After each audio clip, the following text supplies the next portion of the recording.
Ano kaya? Ba't kinasigaw ate? No, sigaw. Dinig ba ka dyan? Opo. Nyeta! Gagaling po ate. Lumas dito! Ako, huwag niyo akong ginagalit, ha? Ano, matalitan kayo? Hindi lang. Relax lang, huwag ka na magwala, ha? Papagamot natin yung mga sugat mo sa paa. Ha? Ayaw ko maligo! Sa kayo! Ano kaya?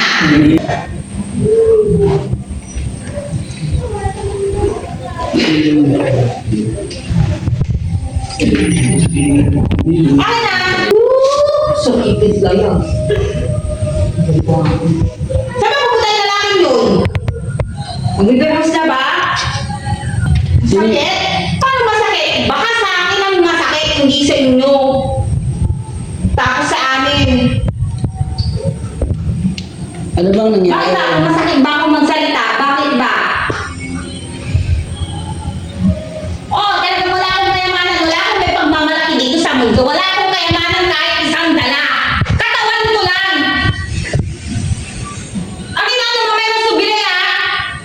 Nandun sa pangilibingan dahil sila ha?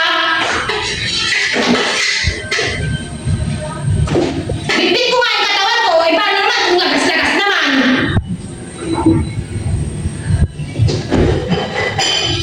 May umabuso ba sa katawan mo ate? Abuso! Ito na yung abuso na kalbaryo! Nyeta! Gagaling po ate. Lumas dito! Gagaling ka dito Wala ate. akong may dira-dira gano'ng talpak ba? Gano'ng loob? Ano yan? Ako, huwag niyo akong ginagalit, ha? Ano, matalitan kayo? Hindi lang. Ang chini. Buisit tayo eh. Minawasak niyo yung pagkatao ko eh! Ay, wasak na wasak na pala eh! Yung dapat ang tamang words.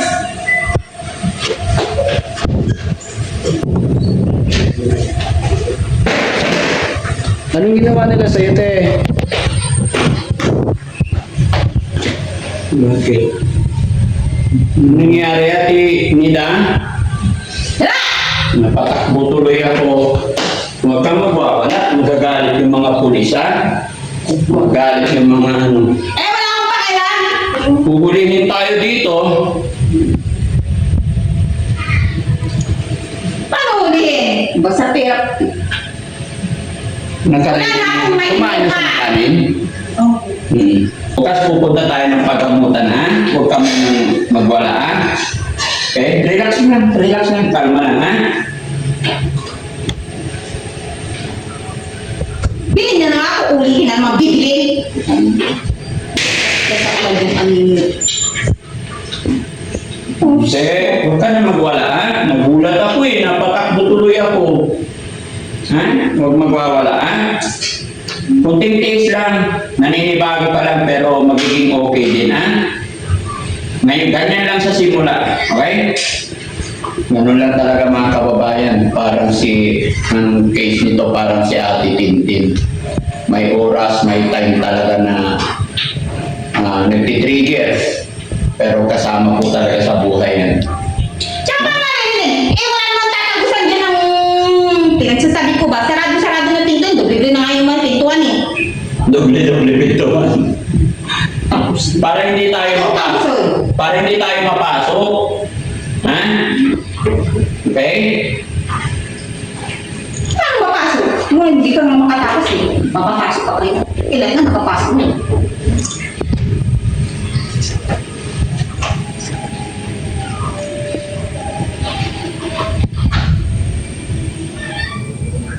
Wala ko, ano na nangyari? No, nagugulat ako eh. Tinapakan daw po yung pagkatao niya. Inapakan yung pagkatao niya. Sino nag-apak pagkatao mo? Dito wala nang aapak sa'yo, ha? Magsisimula na maging maganda ang buhay mo dito. Walang mataas na pagkatao dito. Pantay-pantay lang ang tao dito, okay? Wala! Hindi, Kung kasi ano, walang patay-patay. Pero pagdating sa pera, pag pinalikot ka na, wala na. pantay-pantay lang ang tao dito. Pare-parehas ang tingin ko sa inyo dito, ha? Huwag kang mag-isip ng kung ano-ano. Okay? Doon ako sa labas mga kababayan, narinig ko nagwawala si Tinida, kaya napatakbo ako eh. Kasi naman hindi magwawala. Eh, kung sino yung gusto umuwi, basta lang yung nagato. Sino pag hindi magwawala? Binigay ka sa amin ng tatay mo. Ay, tumigil na kayo! Binigay ka sa amin ng tatay Wala mo. na yun! Baka ako! Binigay ka niya sa amin para Tumigil na kayo! Para Ayaw naman- ko makinig! Ayaw ko makinig! Ayaw ko makinig! para gumaling ka ba? Ha? Sige lang, relax lang. Huwag ka na magwala, ha? Papagamot natin yung mga sugat mo sa paa. Ha? Ayaw ko maligo! Hindi tayo maliligo ngayon. Bukas na lang kung ayaw mo ngayon. Ako naman! Gusto mo? Ha?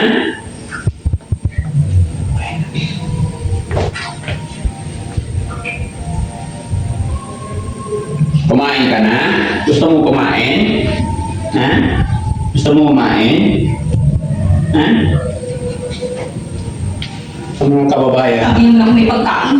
lahat ng beneficiary natin nandun sa kabila, si Ate Nita, dito lang muna. Hindi namin siya pwedeng ihalo doon. Kumbaga, may mga step by step na dapat silang kinalalagyan for security, para sa security din ng iba, no? Kasi hindi pa natin alam. Pero huwag po kayong mag-alala. Nakaantabay po ang team. Nandiyan ang aking mga kasama. Nandito kami lahat. At nakaready na po kami, kumbaga. May mga hinihintay lang na hindi basta-basta idinidiretso. Dahil gagawa rin tayo ng kasunduan, kasulatan galing sa mga kapatid ayon kay tatay, pati kay Bakit? Bakit na naman? kailangan pumirma. Kasunduan wala yan! Kailangan pumirma din sila. Tatay, Bilay ko lasing. no? Unawain lang natin si Ate Nita dahil talagang siya. Eh, gusto ko na umuwi! Wala mangyayaring pirma-pirma. Napapilis. Ako lang pipirma.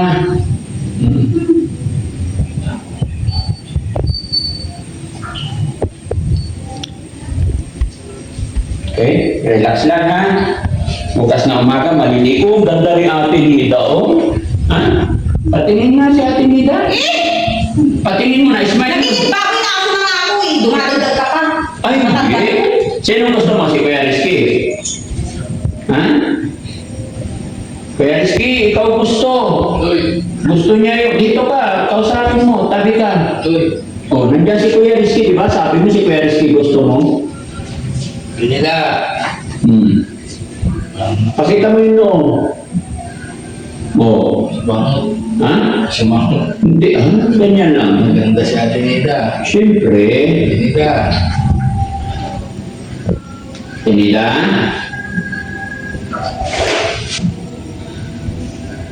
Bala ka dyan, di ako kakain. Kakain ka. Kain, ang daming pagkain. Luto si Ayang, masarap ang ulam. Ano ba ulam? Eh, binibili ako eh. Oh, di ako kakain. Makainin ko, tite. Ay, wag yun, bad yun. Ha? O, tingnan pati si Doggy, nagalit. Bad yun. Ay, hindi na kanti. Masyadong in. Ha? Ang basa-basa. Ano? Patay tayo dyan. May karanasan talaga itong nangyayari doon. Kung naiintindihan nyo lang yung mga sinasabi niya. Ayoko maging rich. What do you want to be? Ha, Nida? Ayaw mo ng kalbo? Pauwiin ko na si Kuya Rizky. Ayaw mo na risky?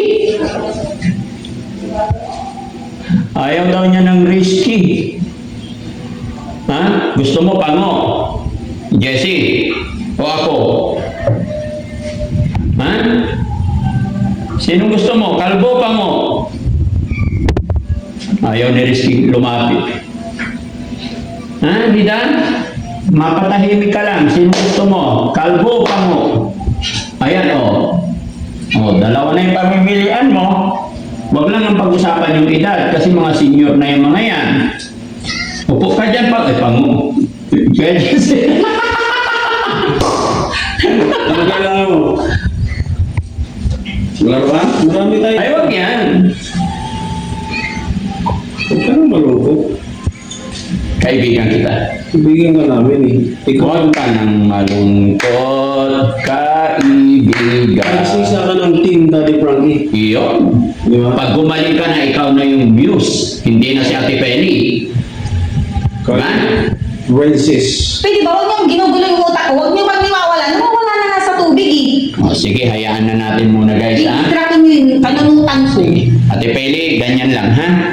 Layo mo lang yung dapat, alam mo na yung dapat ilayo. Okay? Sige, wag daw muna nating guluhin mga kababayan. So yun mga kababayan, mga kabarangay, ito yung unang gabi po ni Ate Lida. Medyo nagugulat kami, nagugulat si Ate Peli, pero Hindi ko na usang ba? tinuturuan ko naman sila, ganun lang po talaga. Parang naninibago lang siya. Pero pag na-adapt na niya, mga 3 araw or what, magiging okay din yan paunti-unti. Na pag-usap muna kami, may mga inaayos pa kami bago natin siya idiretso or dalhin sa pag-aaral. Maraming salamat mga kababayan. Magandang gabi and God bless you.